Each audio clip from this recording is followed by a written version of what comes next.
ఇంటికెళ్తే మనశ్శాంతి లేకుండా చేస్తుంది, అస్తమానం గొడవ చేస్తుంది, ఈ నరకం భరించలేకపోతున్నాను అని చెప్పి నువ్వు దేవుని దగ్గరకు వచ్చి దేవుని పాదాల మీద పడాలే తప్ప బార్ అండ్ రెస్టారెంట్కి వెళ్ళి పెగ్గుల మీద పెగ్గులు వేస్తే ఏమొస్తుందో చెప్పు. తాగేటటువంటి బీరు సీసా కావచ్చు, బ్రాందీ సీసా కావచ్చు, విస్కీ సీసా కావచ్చు, దాని మీద ఎప్పుడైనా నీ మాట ఉందా? ఇది తాగినప్పుడు మీకు చాలా మనశ్శాంతి వస్తుంది అని ఉందా? ఉండదు.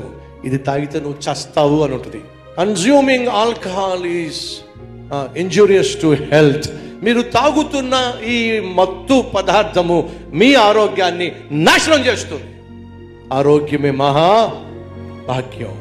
మహాభాగ్యమైన ఆరోగ్యాన్ని నాశనం చేసే ఆ విస్కీ బ్రాందీ సీసాలు పట్టుకొని మత్తులో గమ్మత్తు పనులు చేస్తే ఏం బాగుంటుంది చెప్పండి? సైతాన్ అదే చేస్తాడు. మనసు బాగోలేదుగా మత్తు మాత్రలు వేసుకో, మనసు బాగోలేదుగా వెళ్ళి ఒక 2 పెగ్గలు వేసుకో, మనసు బాగోలేదుగా ఫలానా చోటుకెళ్ళి